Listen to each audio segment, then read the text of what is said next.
지난 시간에 보면 이스라엘 백성들이 느헤미야와 함께 성벽을 다 재건을 하죠. 그리고 이제 신앙의 결단을 하죠. 자, 하나님 앞에서 우리가 이제 지금까지 우리 조상들이 지었던 모든 죄들을 다 우리가 회개하고 청산하고 이제는 우리가 하나님께서 주신 율법대로 계명대로 저희가 다시 이렇게 살겠다라고 약속을 언약을 그 갱신하는 그 내용이 나옵니다. 그게 뭐냐면 우리가 혼인을 이방인들과 절대 혼인하지 않겠습니다. 우리 딸도 주지 않고 아들도, 그러니까 사위도 맞지 않고 며느리도 이방인에게서 맞지 않겠습니다라고 약속을 하죠. 그리고 또 하나가 뭐냐면 우리가 안식일과 성일을 거룩하게 지키겠습니다. 그 다음에 하나님 앞에 우리가 성물에 우리가 처음 작물 농사지어서 처음 거둔 그 첫 작물을 하나님께 드리고 우리 짐승을 우리가 키울 때 그 가축의 초태생도 하나님께 드리겠습니다. 그리고 레위인들을 위해서 우리가 11조를 꼭 드리겠습니다. 이런 것들 정말 율법에서 필요한 것 하나님께서 명령하신 그런 것들을 우리가 다 이행하겠습니다라고 약속을 하죠. 그래서 이제 다시 이제 우리가 신앙을 회복하겠습니다라고. 그래서 하나님 앞에 예배하는 것을 우리가 제대로 우리가 성전을 건축하고 성벽을 건축하고 하는 모든 것들이 다 뭐예요? 하나님께 제사를 드릴 수 있는 제사 제도를 다시 확립하겠다는 거잖아요. 그렇게 이제 다짐을 하고 한 내용들을 우리가 살펴봤었습니다. 그리고 오늘은 느헤미야가 12년 동안의 총독의 임무를 다 마치고 바벨론 바사로 돌아가죠. 돌아간 사이에 돌아갔다가 돌아와 보니까 여러 가지 일들이 지금 발생하고 있는 거예요. 그래서 그 중에 여러 가지 해결한 오늘 13장은 느헤미야가 돌아와서 해결한 그 몇 가지 문제들이 마지막까지 쭉 나오고 있습니다. 근데 오늘 우리가 읽은 본문은 하나님의 전을 맡은 제사장 엘리야십이 도비야와 연락이 있었다. 도비야는 누구냐면 성벽을 건축하는데 엄청나게 방해를 했던 인물이죠.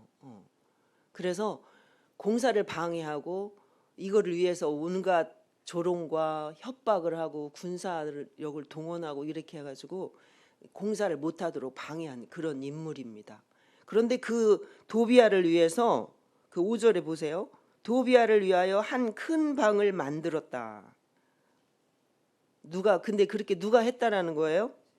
제사장 엘리야십이 도비야와 아주 관계를 맺고, 이 도비야는 공사를 방해한 것뿐만 아니라 이렇게 해서 이제 성벽이 재건이 되고서 이게 자기가 원하던 뜻대로 이 방해한 일들이 잘 되지 않으니까 또다시 어떤 문제가 생기냐면 우리 6장 한번 넘어가 볼까요?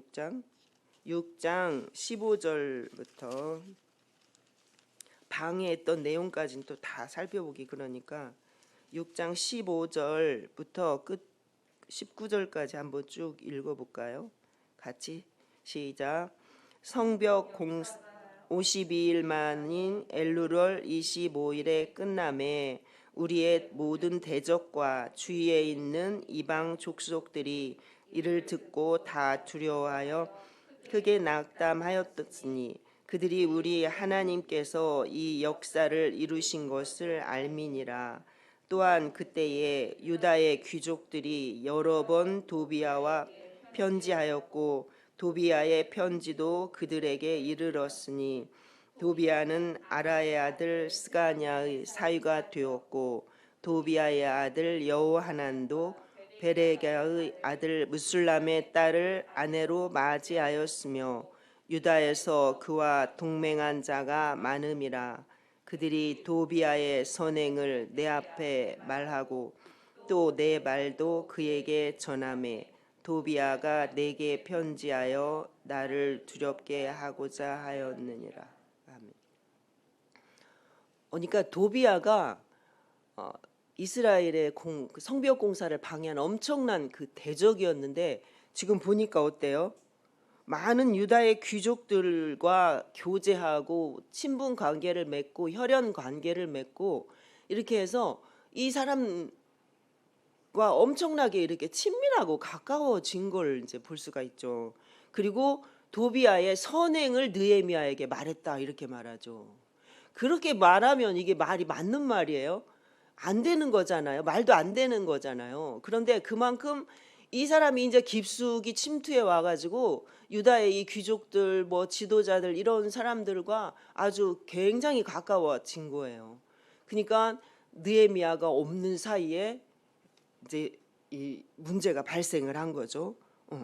도비아를 위하여 한 큰 방을 만들었으니, 자, 그 방은 원래 어떤 곳이라고요? 소재물과 유향과 그릇과 또 레위 사람들과 노래하는 자들과 문지기들에게 11조로 주는 곡물과 새 포도주와 기름과 또 제사장들에게 주는 거제물을 두는 곳이라. 그러니까 성전에서 아주 중요한 그런 곳이죠. 왜 그래요? 하나님 앞에 제사 드리기 위해서, 하나님 앞에 예배를 드리기 위해서 필요한 모든 것들을 다 거기 그릇도 놔두고 백성들이 가져온 11조 뭐 이런 것들도 보관해 두고 막 이러한 곳이기 때문에 너무 중요하죠. 자, 교회는 어떤 곳이 되어야 돼요? 무엇을 위해서 다 뭐가 준비돼야 돼요? 그렇죠. 하나님 앞에 예배를 드리기 위해서, 예배를 위해서 우리가 막 여름에 더우니까 에어컨 왜 빵빵하게 틀어요? 제가 이 말씀 준비하면서 야, 우리가 에어컨 트는 것도 우리 시원하게 앉아서 쉬려고 트는 거 아니잖아요. 하나님 앞에 예배 드리는데 너무 더워가지고 힘들면 예배가 제대로 안 되니까 말씀에 집중하고 예배에 집중해서 하나님 앞에 잘 예배를 올려드리기 위해서 하는 거잖아요. 식사 왜 준비해요? 성도들 힘들고 막 셀 리더들 식사 때 돌아오면 막 이것도 보통 일 아니잖아요. 준비하려면 안 나오는 사람들 나와라 막 사정해가면서 청소할 때는 왜 그래요? 이 모든 걸 다 한번 생각해 보세요. 다 예배를 위해서 준비하고 그것에 집중하고 모든 기능들이 다 예배 때문에 그런 거예요. 성전 왜 짓고 왜 성벽 공사 왜 하고 이 수없이 많은 날들을 그렇게 방해를 뚫고 막 그런데 왜 하는 거예요? 하나님 앞에 제사 드리는 것을 회복해서 하나님과 우리는 제사 하나님 앞에 예배해야 사는 사람들이다. 바벨론에 70년 동안 포로 생활하면서 하나님 앞에 예배드리지 못해서 얼마나 슬프고 얼마나 괴롭고 얼마나 안타까웠어요. 얼마나 그리웠어 예배가. 예배를 위해서 필요한 모든 것들을 다 두고 보관해 두고 하는 곳이기 때문에 그 중요한 곳이란 말이에요. 그런데 그 사람을 이 성벽 공사를 하나님 앞에 예배드리지 못하도록 방해 공작을 한 하나님과 이스라엘 백성들의 관계를 끊어놓기 위해서 그 애를 쓴 사람을 위해서 방을 만들었다는 거예요. 그것도 누가? 제사장이. 직권남용을 한 거, 직권남용. 자, 6절 볼까요? 그때에는 내가 누구예요? 느헤미야죠. 예루살렘에 있지 아니하였느라.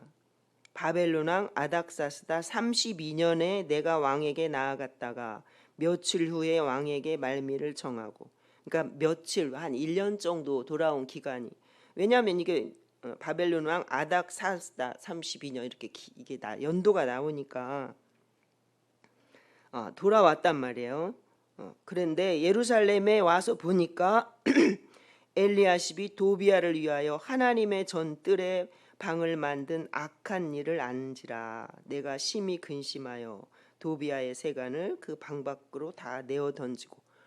도비아가 이제 막 이 사람이 엄청난 영향력을 이 예루살렘에서도 행사를 하고 있는 거잖아요. 모든 귀인들, 민장들 이런 사람들이 다 뭐 자기 편에 있는 사람들이 엄청 많은 거예요.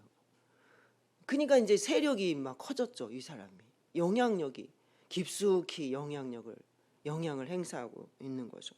그러니까 느헤미야도 이런 문제가 생기면 어떨까요? 막 아무 문제 없이 그냥 막 다 해야지 막 이렇게 될까요? 이 두려움이 이 안에 있을 거잖아요. 그 심히 근심했다라는 거는 이 도비아 때문에 이 괴로움이 만만치 않았다는 것을 알 수가 있죠. 그래서 느헤미야가 명령하여 그 방을 정결하게 하고 하나님의 전의 그릇과 소재물과 유향을 다시 그리로 들여 놓았느니라. 원래의 기능을 이제 회복해야 되잖아요. 자, 도비아의 물건들을 다 내어 던져버렸어요. 도비아의 물건들 다 내어 던져. 누구 생각나세요? 그렇죠. 예수님이 6월달에 예루살렘 들어오니까 성전에 들어갔더니 난리가 난 거, 난장판이. 장사하는 사람들 막 짐승의 소리, 막 짐승들이 그 막 뭐 이렇게 막 거기다 뭐 대소변 안 받겠습니까? 돈 바꾸는 사람들 막 완전히 장사판이에요. 장사 시장판, 난장판이에요. 난장. 예수님 볼 때는 이거 완전히 강도의 소굴인 거예요. 예수님이. 그 예수님이 막 그 온유하신 분이 엄청나게 분노하시잖아요. 분노하시면서 뭐라 그래요? 내 집은 만민이 기도하는 집이다. 어떻게 이렇게 성전을 너희가 이렇게 강도의 소굴로 만들었느냐 하면서 다 뒤집어 엎죠. 막 그 장면을 한번 생각해 보세요. 의자도 뒤집어 엎고 탁자도 뒤집어 엎고 막 다 그리고 내쫓고 얼마나 화가 나셨으면 그러겠어요. 예수님이 그렸던 모습들이 상상이 되죠. 느헤미야가 지금 그 분노가 생긴 거예요. 도비아에 대해서 분노한 것도 있지만 또 누구에게 대한 분노도 있겠어요? 엘리야십에 대한 분노도 있는 거예요. 아니 제사장이 제사장으로서의 역할을 감당하지 못하고 이렇게 그 대적을 위해서 방을 만들고 한 통이 돼 가지고 이렇게 하나님의 접을 이렇게 만들어 버리고 그랬으니 얼마나 기가 막히겠어요. 그래서 다 뒤집어 엎고 소재물과 유향을 다시 그리로 들여놓았다. 원래의 기능대로 이게 회복시켜 놓은 거죠. 자, 교회가 지도자 역할이 얼마나 중요한가 알겠죠. 지도자가 제대로 서지 못하면 교회가 잘못되어 가는 모습을 보면서도 말 한마디 제대로 못하는 거예요. 뭐가 무서워서요? 뭐가 무서울까요? 막 이 세력들 이제 막 이렇게 야합하고 이렇게 만들어진 세력들이 눈에 이렇게 알게 모르게 만들어진 그런 세력들이 있으면 그 무시할 수가 없기 때문에 제대로 말하기가 어려운 거죠. 그런 일들이 교회에 있잖아요.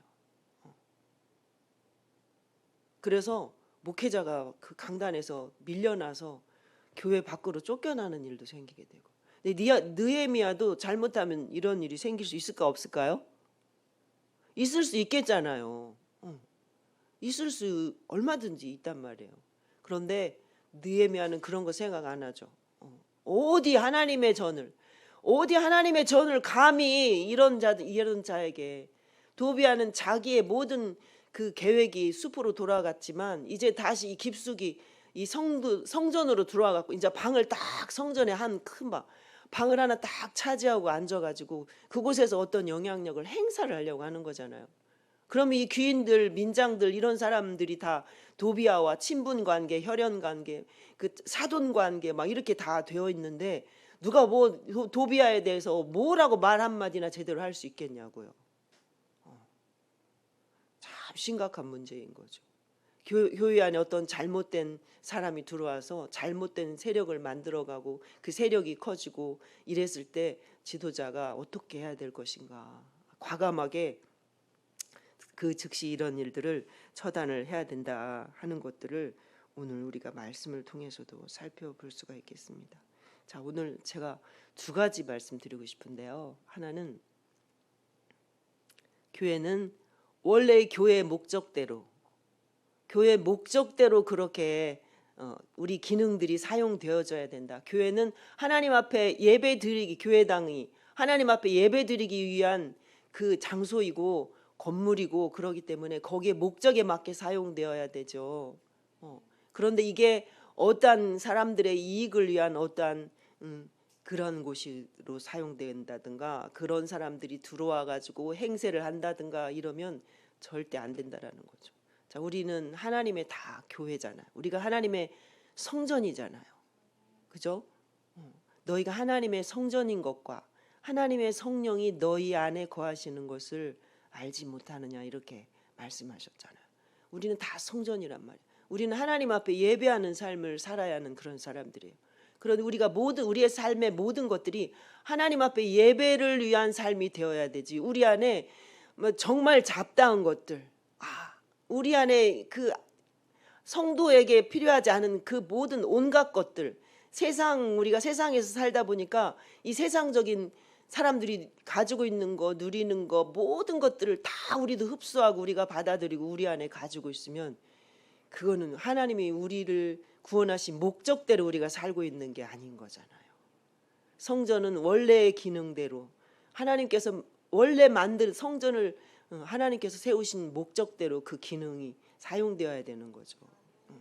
그래서 우리는 다 하나님의 성도로서의 그 목적대로 그렇게 사용되었으면 좋겠습니다. 자, 또 하나는 죄악된 일, 잘못된 일은 과감하게 처단을 해야 된다. 과감하게 처단을 해야 된다. 안 그러면 놔두면 어떻게 될까요? 문제가 더 심각해지겠죠. 더 심각해지겠죠. 이런 사람들과 우리 거리 두고 살아야 돼. 이런 일들이 있으면 가까이 가면 절대 안 되죠.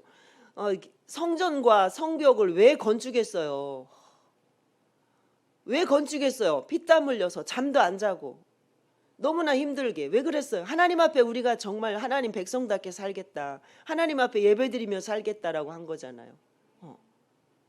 그런데 예배를 하나님과의 관계를 끊어놓기 위해서 그렇게도 방해했던 사람을 위해서 이런 일을 만들고 그런 사람들과 교제하고 한통속이 되어서 이렇게 한다는 것은 문제가 심각한 거죠. 그래, 잘못된 것은 과감하게 척결하고, 잘못된 일이, 잘못된 문제가 이렇게 가지고 살아가는 사람들과는 우리가 확실하게 거리를 두고 살아가는. 우리 코로나 걸린 사람과 왜 거리 두게 해요? 왜 그러죠? 나 옮으니까 옮으니까 그러잖아요. 내가 조심할 수밖에 없는 거잖아요. 그죠? 내가 조심해야, 내가 거리를 둬야 되고, 자, 오늘 말씀 꼭 우리 하루 살아가는 동안에 마음에 담아두시고, 원래 목적대로 하나님께서 창조하신 목적대로, 하나님께서 만들어주신 그 목적대로 우리는 그 기능을 발휘를 해야 된다. 살아가야 된다. 꼭 기억하시고 살아가신 오늘 하루 되었으면 좋겠습니다.